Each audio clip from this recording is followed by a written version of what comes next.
Hello, everybody, and welcome to week 3. Are we in week 3? Week 4? Week 3? Don't know, can't keep up. We're joined by Dr. Morgan Webber this week, and I'm really excited about, I know I say that every week, but I'm excited about all of our panelists, and they're our facilitators for a reason, because they are beautiful humans and masters in their field. But Dr. Morgan Webber is actually a chiropractor from Wave Chiropractics in up here on the Sunshine Coast at Maroochydore. Maroochydore is technically Maroochydore. But he's also an NET practitioner, and this is the sort of key area that I think we're going to talk a lot about today, and just understanding the effects of emotions on our body, which is when you have your blinkers opened to this, it is a really, really transformative tool to have in your back pocket, and matched with all the other little tools and techniques that we're learning through this series, everything will start making sense and start fitting into this sort of story and journey that we're moving you through. But just building on the first week with Marie-Louise, what I thought would be a nice little way to start today is a really, really quick breathing exercise, just to get us all into our bodies and just sort of dropping away all the other stuff in our head. So if you want to, I'm just invite you, you can close your eyes if you like, if you can place 2 feet on the ground, and you can close your eyes. But what I like doing is imagining that we're breathing air in from the top of our heads. So some people call it through source, other people just connecting into your higher being, but breathing in through and imagining that line of breath coming from the top of your crown through to your belly, taking a full belly breath and doing that 3 times.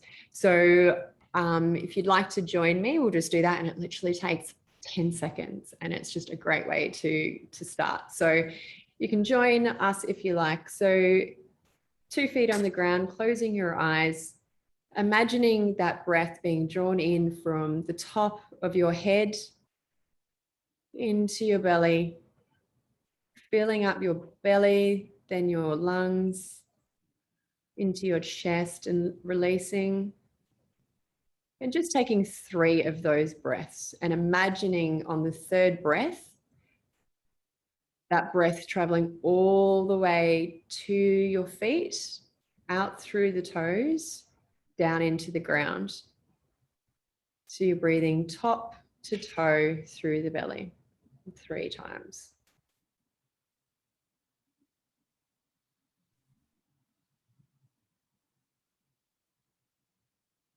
And when you've finished, we will get started. So, Dr. Webber, thank you so much for jumping on today. What are you going to be talking about today? I've given people a little bit of an introduction, but yeah, I want to hear from you around, I guess, firstly, why did you decide to jump onto this series with Seeds of Hope? What was it about it that drew you in? And, you know, what are we going to share today? Thanks, Letitia, and hello, everyone. I can't see anyone, so I just wondered if maybe there's some more, or if you want to give us a shout out or whatever.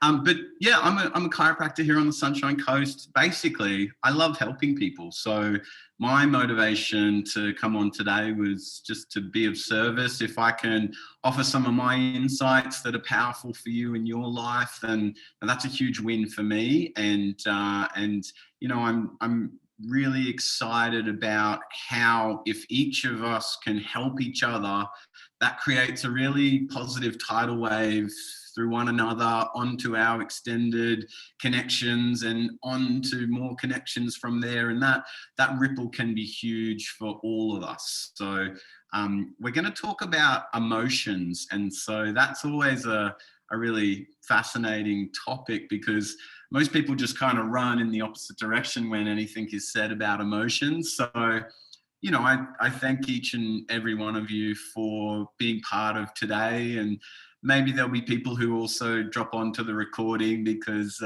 you know, emotions are a little scary. So, you know, maybe they want to digest that in their own pace. But yeah, emotions, powerful tool.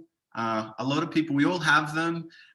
Some of us have an approach of digging our head into the sand as a method of managing our emotions. Others kind of blow them out everywhere and almost out of control, and every variation in between. So it's a critical part of our being, of who we are as a human. And I feel sometimes in my experience that few people ever put much time into working on their emotions, to making sure they're in tune with them, to make sure that those emotions are working in their aid rather than potentially hindering them. So, if everyone can join me on a little kind of tune-in exercise, just give your whole system a scan, top to bottom, and that's really great to come in after some breaths, because that gives you a nice, clear starting point just to assess things. And what I want you to ask yourself, close your eyes if you need to, is what are you noticing? What are you feeling? What's your body telling you? Just take a second or two to sense that, tune it in. If you choose, feel free to comment on the board, on the chat board, if you want to share, or just note that in yourself.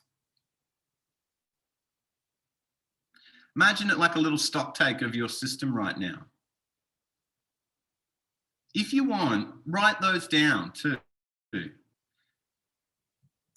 other thing is, I want you to just to assess your emotional state right now. So, what are you feeling emotionally? We've tuned into the body on the whole, the physical. Now let's tune into the emotionals. So what are you feeling? What's the worries, concerns, anxieties, highs, lows, all of them? Gather up that information as well if you can. And again, write it down, make a mental note of it yourself, share if you choose. And lastly, the last thing I want you just to take a second to consider is, what would you love to feel? What would you love to feel in your body? What would you love to feel emotionally in yourself right now? Take a second just to think about that. Sort of extend yourself forward and go, what are those feelings that I'd love to have surrounding me wherever I go, no matter what's happening day to day?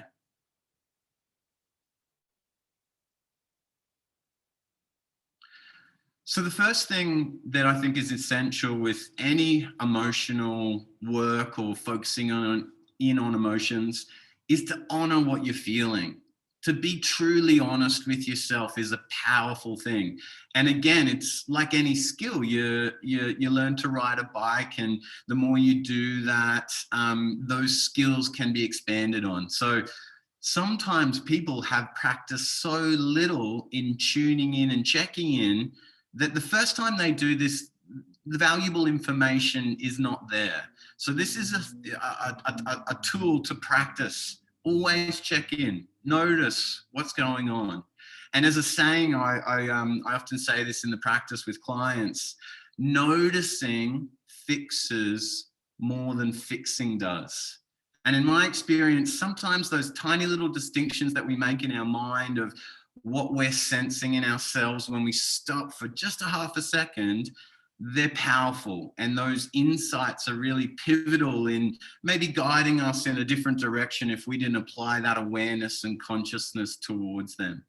So well done, well done. Honor those feelings, own what you've noticed, yeah? So we're going to talk more about emotions. And, as a chiropractor, we work with all different people, all different ages, all different body shapes, body types. And we know that there's some principles that govern how a body is functioning. We're very interested in the structure of the body.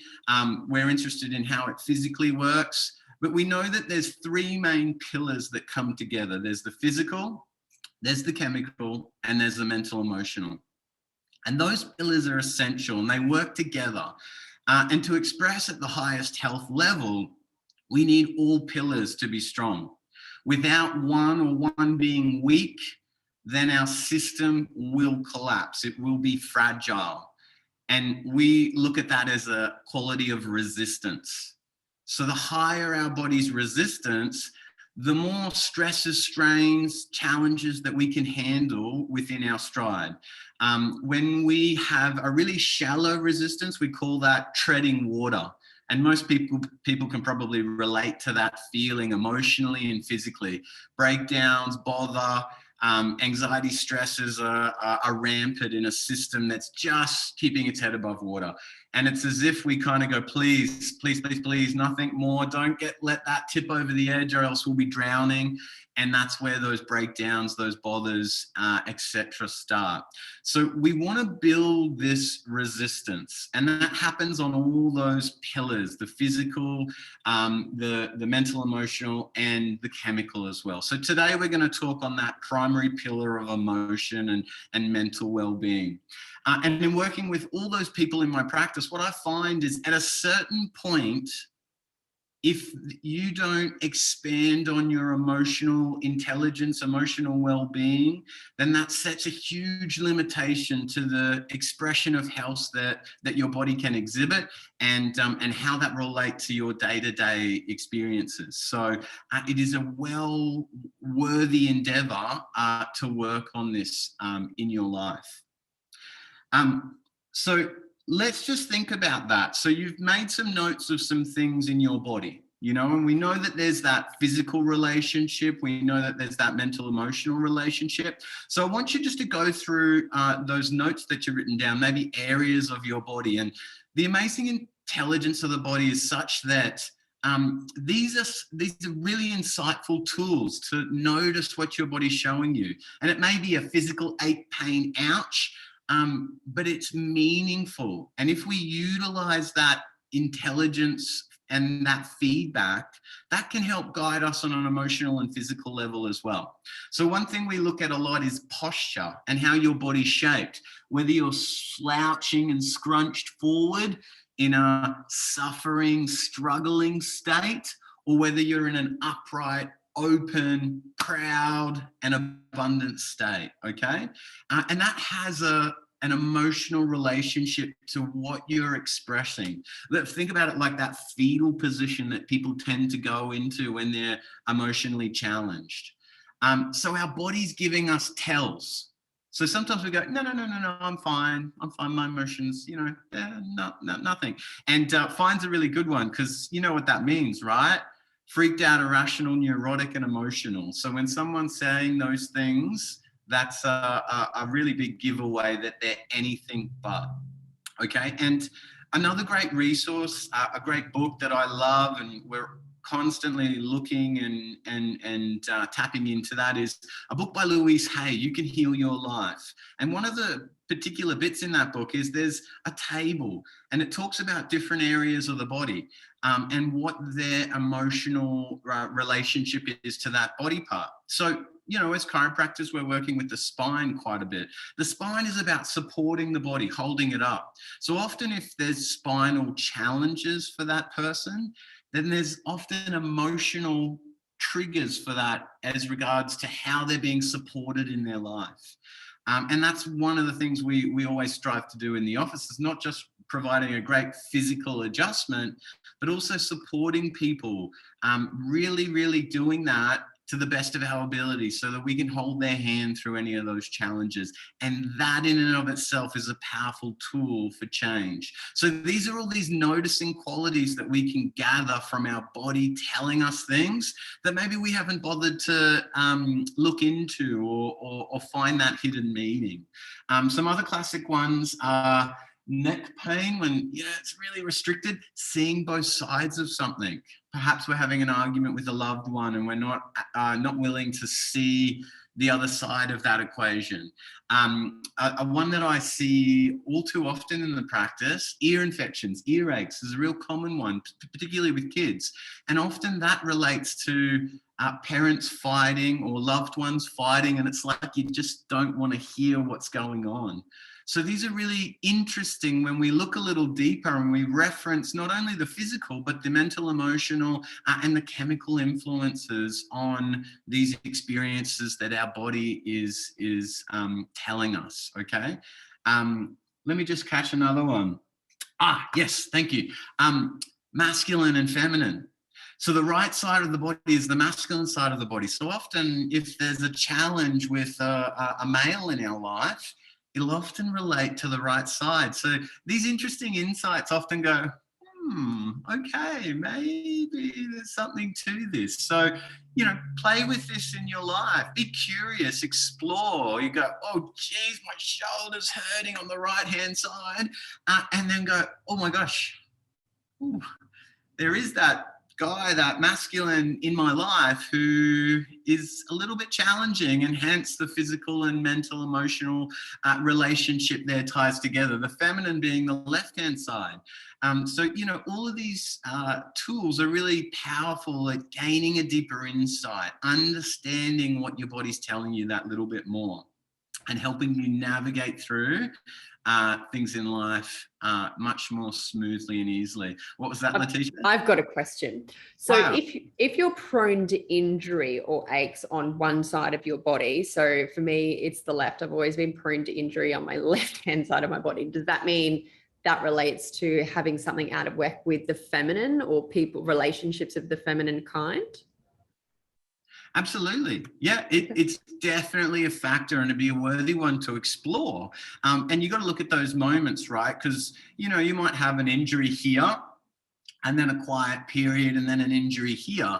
And so it's curious when you start to interpret things with those insights in mind, and collaborate those other aspects of your life, and notice. That's that power of noticing, is to kind of broaden your eyes a little bit. Instead of looking in that narrow sphere, to broaden your eyes, there may be huge value in observing that. And I would also add that there's the things outside of you, but there's also the things inside of you. So sometimes it can be relative to our feminine or masculine energy. All of us, guys and girls, we have both sets of us. And some of us are way, way, way down in one end. Others are quite mobile in the energy that they exhibit. And so that's sometimes insightful to our own being, our own body, is to notice that of ourselves. Almost like taking that bird's eye view, instead of being in your body, to be way up high looking down and noticing those behaviors, habits, relative to all the other situations in your life. And there is possibly huge insights there into that. And that would be a great place to, make some observations, explore, maybe even do some NETs, which we're going to talk about in a second. Letitia knows a bunch about NETs and how cool they are. So it can be both, kind of from an outside in perspective, other people in our lives, but most of the change is from inside out. And this is a really interesting observation that I've made time and time again, is that mirroring effect.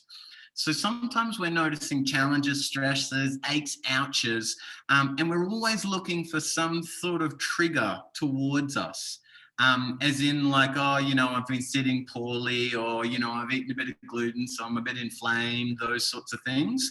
But often people don't look from that other perspective, from the inside out. And in my experience, that's where most of the change happens. Our body heals, it gives feedback that way, but also it's to kind of understand what our relationship is with our outside world. It's not just our body getting bombarded with stuff. Our body is interacting and moving and creating feedback loops with all of that. So sometimes those symptoms, those aches, pains, ouches, bothers, stresses, anxieties, emotions, I always like to celebrate them, honor them and celebrate them, because they are so crucial as a tool for transformation. So instead of running and hiding from them, it's almost like you want to step towards those feelings, not away from them, not to go, oh, well, I won't sit that way and I won't go near that food or whatever. Those are all away from approaches. I'm interested in exploring and moving towards that. Sometimes it's about moving towards that challenge and noticing our own behavior that's mirrored back to us. So often with people, we have challenging interactions with people, and there might be someone in your life that just particularly grinds you. It's like every time you're around them, they trigger you. You get frustrated, angry, angst, you name it, right? Honor that person, celebrate that person, because they are a teacher. And instead of running away from them, allow that to be a learning opportunity of where you can explore that interaction, hang around with them a little bit more, because those are the teachers that will give you insights into your own stuck emotions, the things that are limiting you, squeezing on you, scrunching you up, churning your gut. These are the things that hold us back from living up to our full potential. And so those people in our lives that sometimes we go, they're the worst, we need to flip that around. They're the best. They're our teachers. They're there to help us grow. If you choose to kind of flip the switch on that and utilize it as a constructive thing in your life. Now, we've kind of talked about a lot about all this noticing stuff and how the emotions relate into that. I now want to kind of explore how we can go about shifting those things that we notice, those stuck emotions. And there's a couple of key areas that I live by in my life. I practice these as the daily things. These are not sometimes I do it when I feel things that are stuck and a little bit all over the place. These are things that are a ritual, a practice, a continuing work, if you like. Yeah, thanks, Gina. I saw that comment, the ones we gave birth to, like exactly who the sum up of like being a parent, right? Is like, it's never a known thing. We go, oh, I think I've got it right finally. And then all of a sudden they grow a little bit bigger and they start moving and you're like, oh my gosh, how do I do that? This is crazy. I'm a terrible parent. How am I going to do it? And then all of a sudden you learn a bit more and you grow. And that's a classic example of your kids being your teachers, not the other way around, right? Yep. And I saw, yep, greatest teachers. Perfect, Letitia. And so they're here to help us grow, right? And we to them. So some of the tools that I practice every day are an attitude of gratitude. And so this is very challenging in these times, right? When there is so much strain, stress, angst in the world. There's a lot of worries about tomorrow and what the future may bring. And what that does is it takes us out of the present, the here and now. And I think an attitude of gratitude brings us back to what is truly the most central, crucial, and important things in our lives. Instead of worrying about this and that and all these trivial things, it brings us back into the focus. So it may be about our children, our loved ones, our passion and purpose that we live by in life. Maybe even just the values that are absolutely non-negotiable, that we just will not move from because that is what we stand for. And we can get lost in that if we're here in the scatter, in the chaos of all that's going on outside of us. But if we come back internally, back to our center, back to who we are, we get absolute clarity. And it's from that position that you move forward from the inside out, that you will challenge or you will handle those challenges so differently. There's classic sayings about never make a decision in a frantic, emotional, chaotic state. And I believe those are true. In my life, I know some of the worst ones have been made on a whim in a quick fire decision-making process, rather than centering myself back to what's truly important to me and then moving forward. And sometimes just in that process of centering myself, the whole thing dissolves by itself with no more work, with no months and weeks of processing and doing all this stuff. So the power is there to just change things instantaneously. And our energy and our field goes way beyond our bodies. There's a whole bunch of research and studies that are looked into those sorts of things. And so we know that our influence and the energy that we hold is far beyond us. It travels way in front of us. It's funny, those little observations we make, right? One of those classic ones that comes to mind is when you buy a new car or you get a new car, and it's as if you've never seen it before. Once you buy that new car, every car on the road seems to be that same car. You notice it everywhere, right? And so this mirroring effect that happens when we change our perspective internally, it changes what we see in the world. So if we see no possibilities, if we see lack, if we see scarcity internally, that's what our reality will be, nothing more. If we live in a space of abundance and potentiality, then we tend to see that reflected, and things pop up, things that presumably were there, but we just couldn't see them. We had filters on that were changing the way we were interpreting our surroundings. So these are flicks of switches that naturally change the way that we interpret the world around us, and therefore the possibilities that we see coming into our lives, or the walls and barriers that we see. I'm just wondering, would a good exercise to for people, if someone wants to volunteer something maybe that's going on for them in their life right now, and how they could flip that, or absolutely. Like, sure. And create a different opportunity. I don't have anyone the answers, so I'd say let's talk about it as a group rather than it, sort of. It's not a me giving the answers. I feel like my job, and especially in the office, is kind of to ask the questions to bring the insights. Does that make sense? And so sometimes that's to maybe sense something going on and be willing enough to go there and ask one of my people if, hey, what about this? And they'll be like,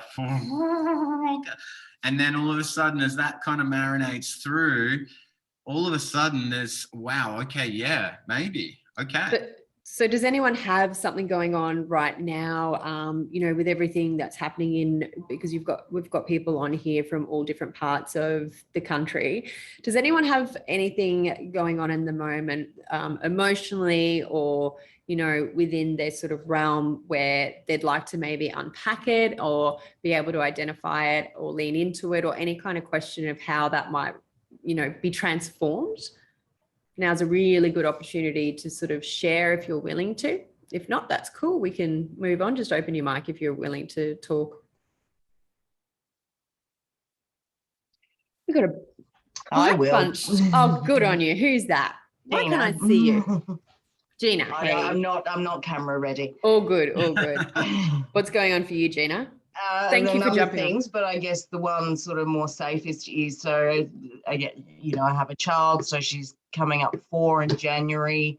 A lot of speech issues happening. She's behind her speech, and she's probably too introverted. I'm concerned there's, spectrum issues.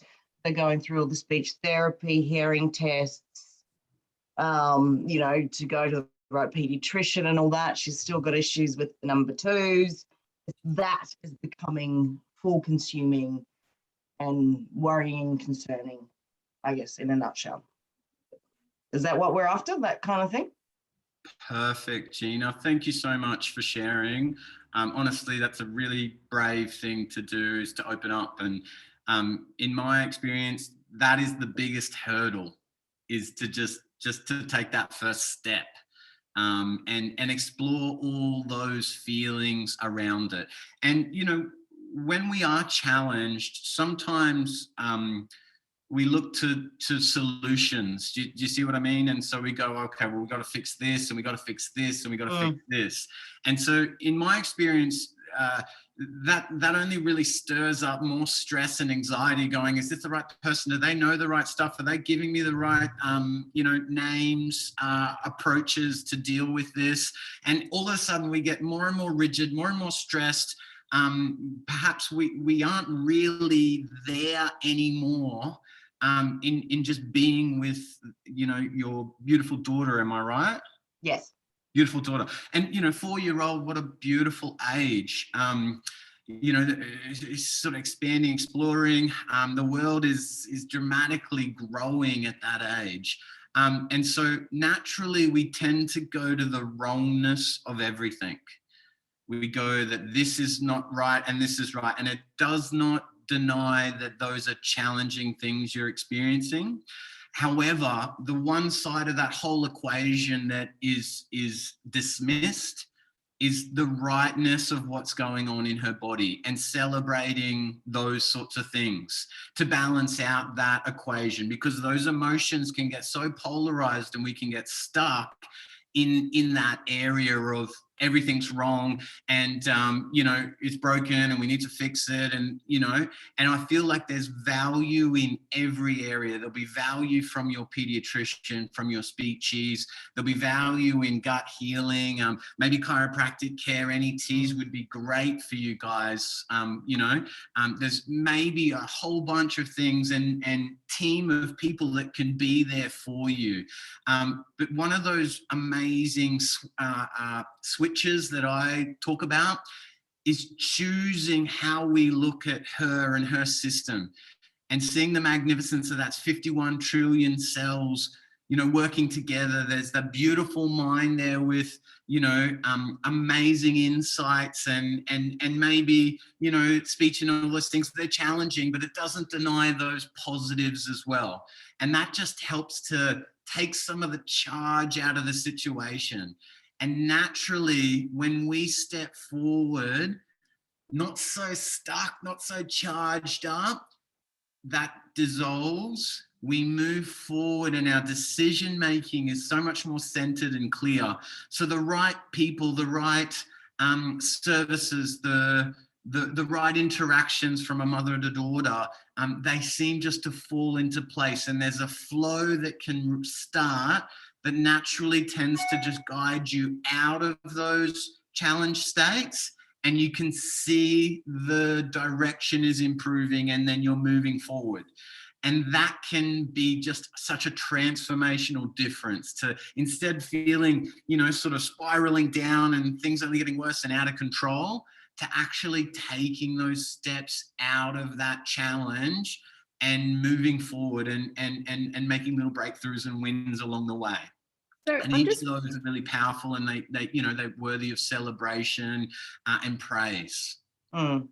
So I'm just wondering, sorry. No, you go. There's a bit of a lag. So I'm just wondering when you were talking about, and I think every speaker has talked about gratitude, in those moments where we're noticing something wrong with our children or with ourselves or other people, would it be an exercise where, say we've noticed that in Gina's case, oh, my daughter's struggling with this sentence, to then say, oh, but her heart's beating really strongly, or, recognizing something positive and being grateful for something that morning, or she ate her breakfast really well today, or just complimenting the observation about negative with something to be grateful for. Because I know in my own life, gratitude practice morning and night makes a massive difference.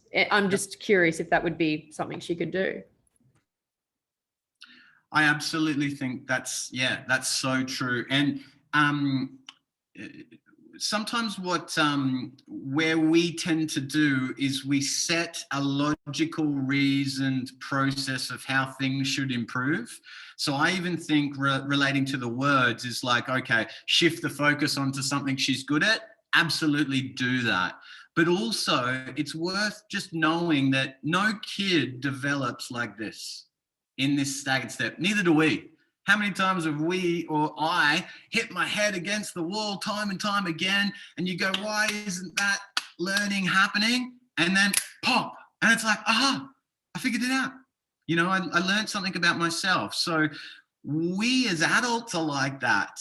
Kids are most definitely like that as well. So, it's sometimes our thoughts are the limiting factor in what's possible for them. And so sometimes we don't give much stock to the potential of these monumental leaps being possible. And I know as a parent, I've seen that in my kids, and particularly between my first and my second, my daughter, she just naturally tends to do things in a nice sort of steady way and, really kind of quick to learn things. But it was like this.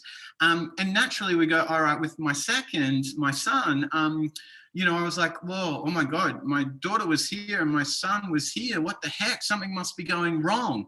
And then fascinatingly, as my daughter just kept going like this, my son went here and then he just went straight up to the same point, if not beyond that. And he did that in a different developmental process. He's different, these are these kind of like, they're so obvious, but they're not. Sometimes we're thinking not in that obvious way. We're thinking in a logical reason process like that, and that's a limitation in how we can nurture, provide for love, seek help in that moment, because our thoughts are actually sending us in a different direction. And sometimes we're looking for a more instant effect, and we're not giving much scope or possibility to these monumental shifts that we know happen. When we break it down like that, we know that happens for us. We know that happens. You potentially have seen it in other kids. And so, that is worth spending the time on, clearing up any of those thoughts, feelings, emotions that are kind of constricting and limiting the possibilities of how things can shift positively. And so I feel like it's an all-round approach. Okay, some of that is our own work, some of that, emotional work in and of ourselves. So we're clearer moving forward to take those steps to connect better, just from a centered position. But then it's also for your daughter as well, that you can do all of those things, and having the framework of a great team around you that are congruent with your values, and see the potential in her as well. And I feel like that is partly my job when I see someone, is to see them, not a body with a pain, not a person who fell over or with challenging family stresses, to see that human being there, that special someone. And particularly so with the young people in my office, I love connecting with them. And, I go, mum and dad, go, yeah, I'm focused here, because so much is in that direction. We got to connect with them and be there with them 100%. That help? That's something for me that I find constantly as a parent. I'm always checking myself on, is like, oh my gosh, I'm a mile away. I'm thinking about business. I'm thinking about money. I'm stressed, whatever. And I'm not there with those beautiful beings who are so important to me in my life. I'm scattered. And so to be there 100% is a really amazing presence to have. Was that helpful, Gina? Did you have any questions on that before we move on? No, that's lovely. And I like to say she's an amazing human being too. Absolutely. I probably should have said that first, but definitely do with the gratitude and all that. Just, all good. Thank you. Sure. And, maybe if I can, segue this into NETs, because that's a real core part of this. NET stands for Neuro-Emotional Technique. It's about how our physiology gets in a stuck, stressed out state, and how to soften that. Now, a lot of that is carried in our subconscious brain. And so sometimes consciously, we can't get at it. It's in a different part of the brain. And so a lot of people, try to talk it out, use different approaches to deal with their emotions. And there's limitations to that, because that's a conscious section of the brain versus dealing with any of that emotion and charge stuck in the subconscious. So when we do an NET, we're digging back from where that current strain is, all the way back to an original strain, an original event where that stress or that emotion first locked in.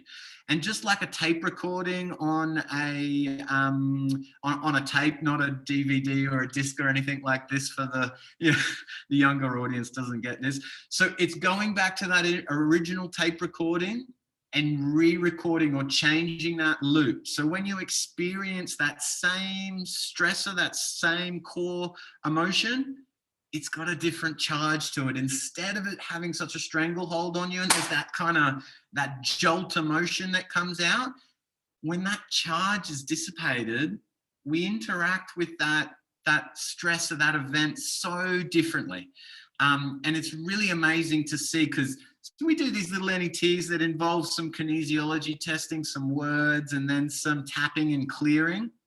And then all of a sudden, we send someone off in their day-to-day experience, and all of a sudden we go, how was that person that you were, person at work who's been really kind of bugging you? And they go, oh, lovely, work's been great. What? You go, what?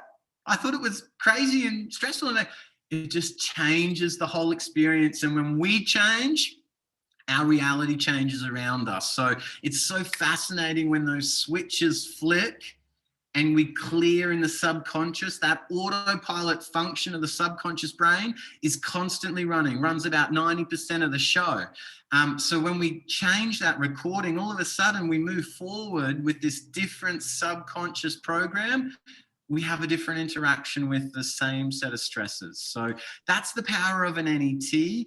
I should also say that we love to do that on with the words that we say, but we also do that by testing physical parts of the body. So we can test the shoulder to see if there's an emotional charge for that. Or we can say statements, which is, I'm okay with so-and-so. I'm okay with money. I'm okay with me. I'm okay with my body. I'm okay to let go. That's a great one that I love to do. I'm okay to change. Another brilliant one. And again, reflected in nature is always changing. It's always evolving. The seasons, the environment is constantly shifting and in perfect flux and harmony. And, sometimes as humans, we go, no, I just want to keep it the same. Or another one that I love is, no, that's who I am. I'm a fixed thing. And I go, oh, no way. We are so much more than that. We have all parts within our system and we can turn them on or turn them off or move and change and shift. Imagine that childlike play where in one instance they're a firefighter and then in the next instance they're an astronaut or a teacher or you name it, and you go, oh, I thought we were going to space as an astronaut, and they go, no, I'm a teacher now, it's class in session. They just automatically switch and there's no moving back.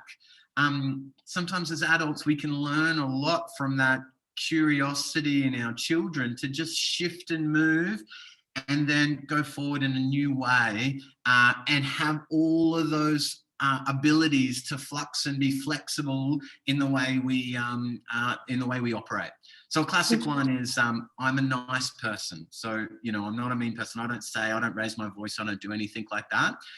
Massive limitation. Because if you're facing challenge in your life, perhaps the ability to express that anger, that energy would be a useful thing to do tactfully to help you navigate that challenging situation. If you're limited in this niceness, then that may actually be a limit to that experience and how you can navigate that smoothly and freely. I think you had a question, Letitia? Yeah, I did. I think for people might have some questions potentially around what you mean around subconscious beliefs or whatever those subconscious patterns might be. Do you have some examples, or does anyone have any questions around what Morgan's been talking about, just while we can have that opportunity to ask those? Does anyone want to hear an example of what a subconscious belief will be? Because I know for myself, I've been seeing Morgan for NETs, and I take my 3-year-old son to him as well, is quite often we have these belief systems that are limiting us, that we don't even know where the core trigger or where that was established, because it may have happened when we were really, really young. So what I've found is when we do an NET, and I might go in talking about, oh, I'm experiencing this with said person, Morgan will test with those questions that he was talking about. Okay, where was the original point of that experience? And we'll go back to the absolute first experience of when that happened in our life. And that's what's been created, that sort of undercurrent or that subconscious idea. And we didn't even know it existed, because we've just been blaming the external environment of this person. We don't like these types of people, or these types of people trigger me, or I'm this, I'm that. So if we can go back to when it started, and it happens so quickly, it's really cool to be able to, I guess, just accept it and lean into it and go, yeah, that's really cool. And I don't feel it holds me anymore. So did I explain that okay? Like, yeah, beautiful. And it's, that's insightful from your experience, which is great. Yeah. Did anyone have any questions about subconscious beliefs and what they mean or anything? No, cool. All right, we'll move Maybe on. I can give a little bit of an example, just, sort of adding on to that, Letitia, if you like. I believe I might have even said this to you in my explanation of NETs. It's how we perceive things, right? It doesn't matter what the reality was, it's how we have perceived that event that's extremely important to understand. And so, a story that I like to tell just to show how the same reality can be processed in two different ways and then can have a flow-on effect in our lives is a little sort of fable or story, if you like. Two sons went fishing with their father in a boat. The boat capsized, and so one son's perception, the water is dangerous. Never goes in water again for the rest of his life, teaches his son that water's dangerous. They steer clear of it. There's a charge on water for the remainder of his life. The other son in that original boat incident, his perception is, yeah, the water's dangerous, so I better be a really good swimmer. He goes on to be an Olympic champion.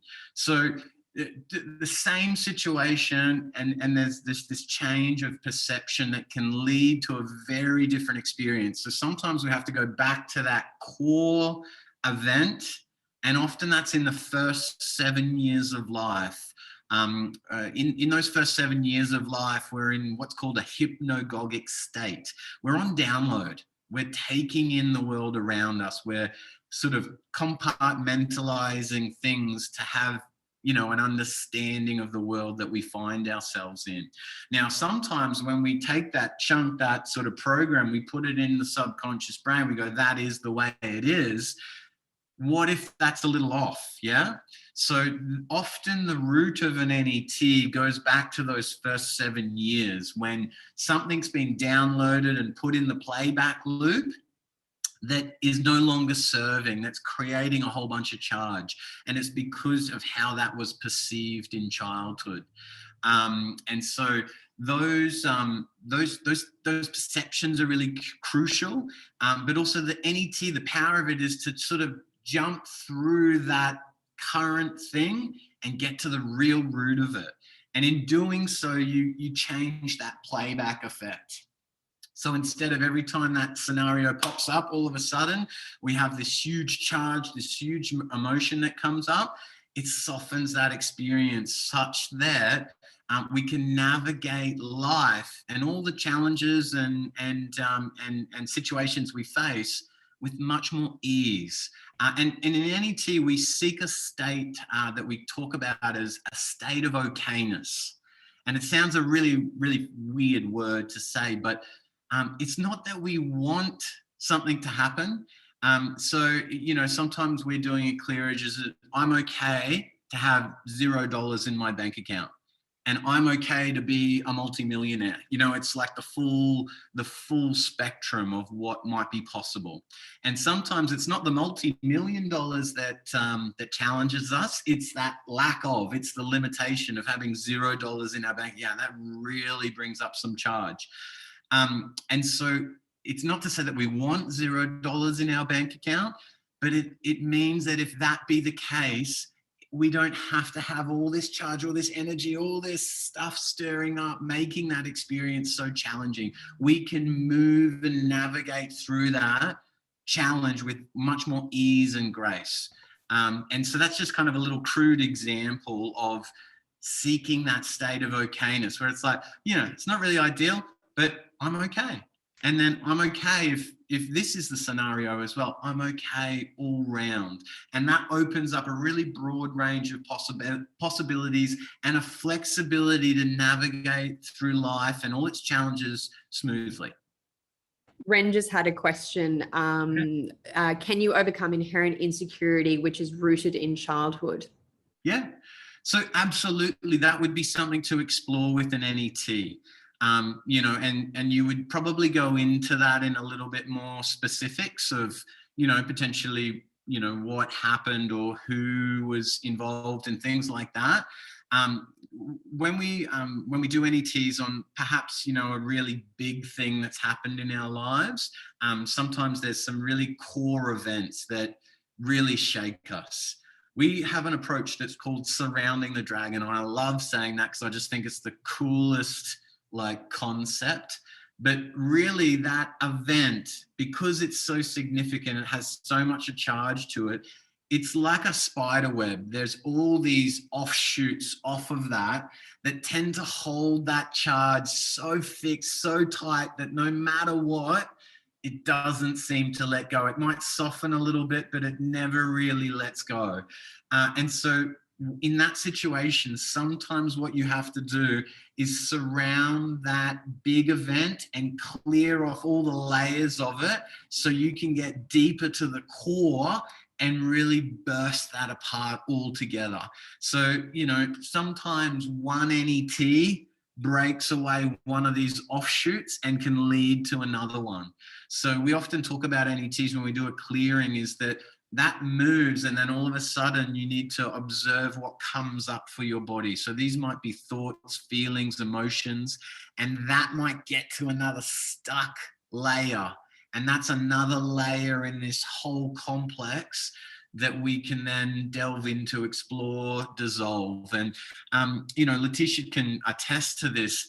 Sometimes there's a bunch of NETs and a bunch of work, and then it's like, there's just this nice, calm, quiet state. And it's like, do you want to do an NET today? And it's like, I'm good, you know, like I'm clear, I feel nice. And it's like, cool, how awesome is that, to be in a state where there's no kind of clashing, chaotic, crazy stuff of all these elements, or shall we say all that baggage that we're carrying around. It's just still, quiet, calm, centered. What a state to be in to move forward with whatever's in front of you. So I think if I can say that, if you're not feeling like that, there's definitely some layers that have probably built up that are bubbling on the surface and worthy of some time and practice to clear and dissolve. And that experience of that calm state is very attainable, and it's amazing when you get there. It can feel really foreign to people. They can feel like that's wrong. Like, oh my God, I'm like, you know, like, I think I should have stuff on my mind. Am I supposed to be busy? I've got a business. Surely I should have all these, you know, things rushing around. But often it's not. It's just calm and centered.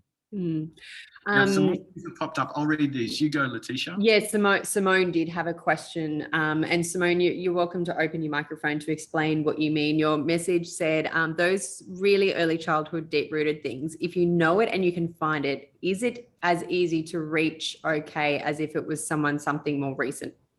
Yeah. Did you? So, yeah. So I actually probably 5 years ago. So what you're describing with NETs, I've done before. I didn't know that was what it was called, but it was dealing with that really current. It was really like active. But then there's other stuff. And I guess it's like, what sort of, like, if you have someone come to you and they kind of can say, look, I think there's this, and it's just, you know, it's 40 years of life. What sort of a program do you set up to get through those layers? And even if you can sort of say, I know what it is, I know you're not necessarily going to find it straight away. Like, what sort of program do you set up with someone? Because it's a great question. The practicality of it is, as you say, there's so much there often. You know, we live busy lives, we live emotional lives, we are emotional beings. And I will say that some of us, like, as I said right at the start, some of us, their heads in the sand, or we turn the other way. Emotions are just building up.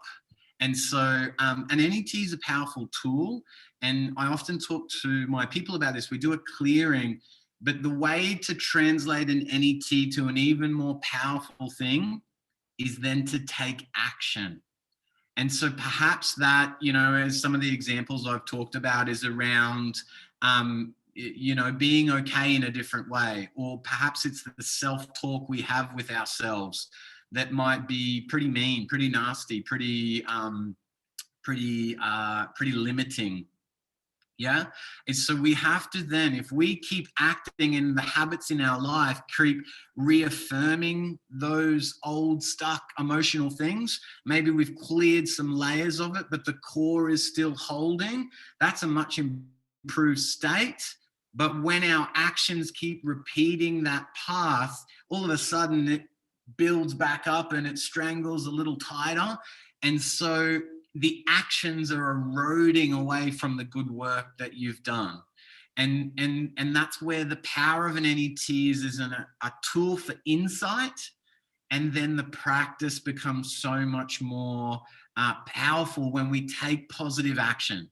And so often after an NET, we talk about it as like debriefing, because someone's like, holy heck, I didn't expect that to come up. And then we go, fantastic. And so now your job is to then take this action. And that's an everyday task. And then all of a sudden, like any habit, as you shift a habit, you stick with it for a certain amount of time. Don't they say 27 days or something to break a habit? You set that up and you have to be consistent with it in order for that to translate in a big way. So just as an example, a lot of people, they train really hard, they exercise, and a lot of the why behind that exercise is to feel good about themselves. And I always get very upset at people who have a conditionality about feeling a certain way about themselves. And in my belief, the first thing that you should do, don't worry about training until you start feeling good. That's your practice, feeling good about you. And I have a lovely quote that, I think sums this up. If we can be both a masterpiece and a work in progress all at the same time. And that's worth loving ourselves for, loving our flaws, loving our blemishes, loving our soft spots. It's owning who we are. And so I like to say that I love myself and I want to do positive things for myself. So I'm going to go train because I love to do it, and it makes it aids in that endeavor of being the best I can be.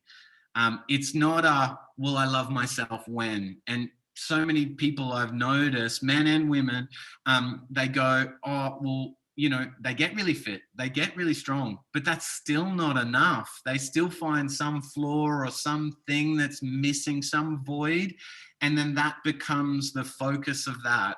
And so my thinking is that if we work on focusing on loving ourselves and honoring, our amazing skills and beauty, and evening the scale on, maybe we see this as a limitation, weakness, flaw in our body, but we never really praise ourselves either, then we have to actually bring that into harmony. And I think this is a really crucial thing for children, because sometimes our own experiences have taught us a certain way of communicating with our body, and we inadvertently share that with our children. And it becomes an unconscious program that we're just doing, but they learn from seeing what we're doing and then following that behavior. And so that might be the way we kind of talk about our body, look in the mirror, you name it. And so a little thing I like to do with the kids that come into their office is I go, have you tapped your body on the back today? And they kind of look at me funny. We go, what a fantastic body you have. Look at it's growing. Your hair's getting longer. Your teeth are growing. Your body's growing. This is happening. How fantastic. Or particularly when there's a bit of snot or something processing immune-wise, it's like, wow, how amazing. Look at that snot. Your body's incredible. And Letitia's laughing because that's literally what I sound like in the practice. We call it a health expression. It's a marvelous thing. It's a marvelous thing. And we praise the children for that. And we say, how fabulous is your body? So we praise at that same level for all of those elements, might be considered as good or the bad. But that's an intelligent expression of the body. It's doing its thing. It's helping the system purge and clear itself out. So, you know, as opposed to kind of going, oh my God, darling, poor you. Oh, that's terrible, snotty nose. Oh my gosh, you poor thing, your poor body. We go, wow, how amazing is your body? It's getting all that snot out, it's clearing all the garbage. That's fantastic. So it's a completely different self-talk. And basically, my suggestion is that as someone learns that behavior, they continue on, but they have to see that 1,000 times. You can't do that just once and expect that to stick. So, you know, as another example with my own family. Sorry, I just need to interject because we're over time, Morgan. So I just want to we can keep going for a little bit longer, but I just wanted to let you know that we are at time in case we needed to get on to any other points. Did anyone have, Simone, firstly, did that answer your question? Yes.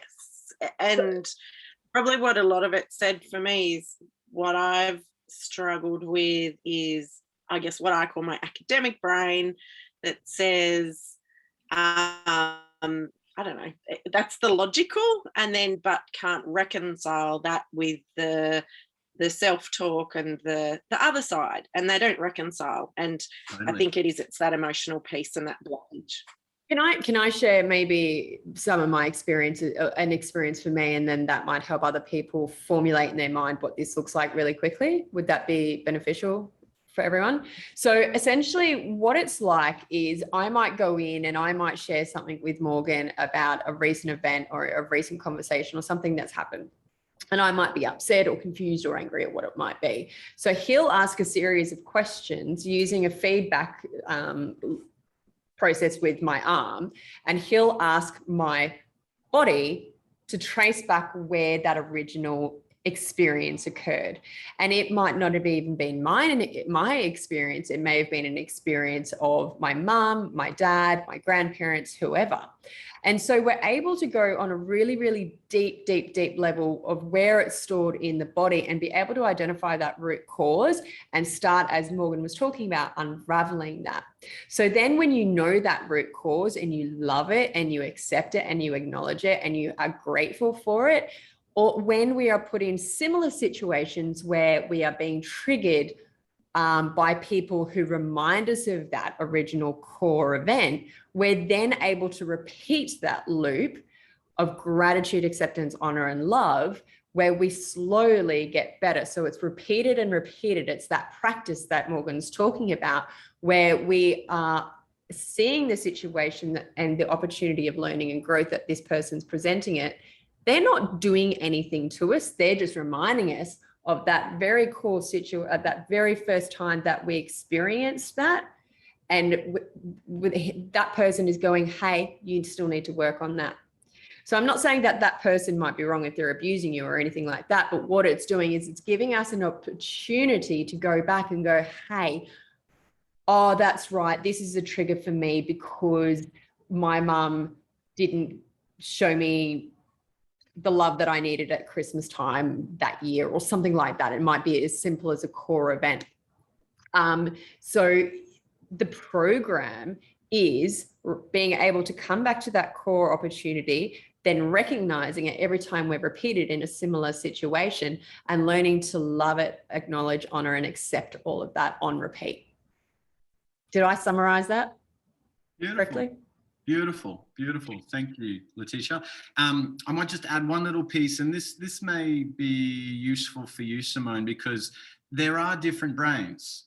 And so the emotional brain is, they call it the reptilian brain. It's the most primitive. You think of a reptile, you know, if it's cold, it goes in the sun. If it's hot, it'll go back in the shade. It's stimulus response. And so the next level up in the brain is the mammalian brain. And that's why, you know, whatever the group does, we stick together. And then the largest one, and then this is what differentiates humans from other animals, is the neocortex. That's the most recent development of the brain. And that's where we have reason, logic, intuition, things like that. So higher functions. So it's very hard for that level of the brain to understand the emotional brain.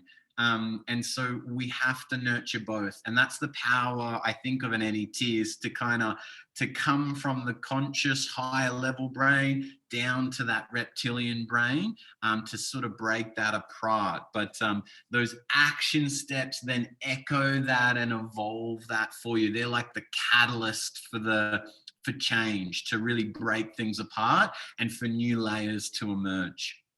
Now, I did see Ren had a question about some practitioners, and yes, absolutely. I can make some recommendations if you like, and perhaps we can email and chat, find out where you are, see who's local to you. But often it's something that chiropractors have on their websites. If you might be seeing someone, you could always ask them, or other chiropractors, and not just chiropractors. There's other practitioners, some psychologists, some nutritionists, naturopaths as well. They utilize NETs and other tools. NET is one of the tools, something that I resonate with, but there are other ways to do it.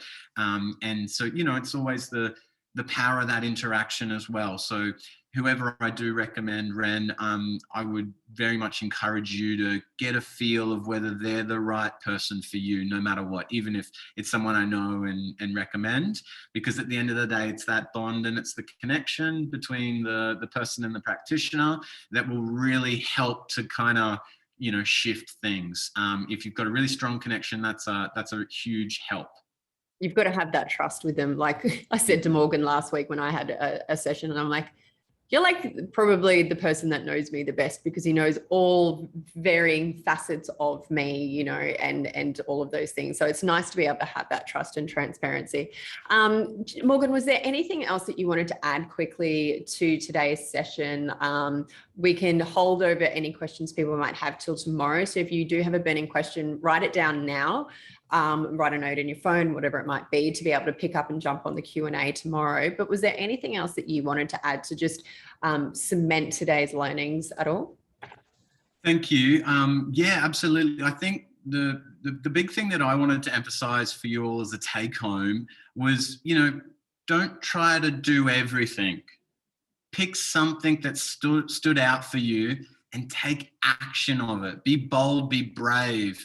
Some of those, taking that hard look at ourselves and maybe where some of our hang-ups and bang-ups lie, that is awesome. If you do just that and just be willing to really be honest with yourself, to be straight up, like brutally honest with those feelings and those thoughts, and maybe put them down on paper, that is huge. If it be, find an NET practitioner, that'd be huge, but take that action step and follow up with it. And I always find as well, if you make it I've got to do it, such a hard, difficult thing, it's not going to work. You'll never do it. You'll find something else to do or whatever. So make sure it's something that's doable, that's fun. Make it a kind of a curious experience of kind of insights. And, my wife sometimes laughs because I turn the radio off in the car and I'm just driving along and I say, I'm just having Morgan time. And that's just me literally having a good old chat with myself and, being curious and sort of following those thoughts through wherever they go. And then that's sometimes where I find a place for me to do an NET with Andy, our other chiropractor. I'm like, great, I've got some goodies to work on today. And Andy's like, fantastic, let's do it. And that just is amazing when you feel that weight come off and you might go, wow, I didn't realize that was such a heavy burden that I was bearing, until it lifts. And then you walk freely with that off your back and you go, wow, how nice. I'll do that again and flow with it. So yeah, have fun. And just further on that before we wrap up, or I guess I think I've said this every week. It's a practice, and it's just learning to be more and more aware. We were born aware, but we've sometimes got to be aware of our awareness, if that makes sense. So when people trigger us, when we have an ache in our body, when we are having an emotion, when we are reacting, just get curious and tune in and go, right, what's going on for me right now? And then ask those questions. And then you can reach out to practitioners with these other tools, or you can do those readings and learnings. And it's not about one program, one tool, or whatever will fix everything in your world. It's you have everything that you need in you. You've just got to bring some awareness to what's going on for you. And like, don't be afraid to lean into it and ask those questions of yourself, and then get the support from people like Morgan and other practitioners on the whole. And, you know, as we were talking about last week, looking after yourself with what you eat, what you breathe, what you put in your body, how you think, and also those boundaries. Boundaries are really important. So all the flow of this series is about little tools and practices that we can implement and repeat and practice and slip and then come back and practice again. So don't be hard on yourself. Don't beat yourself up.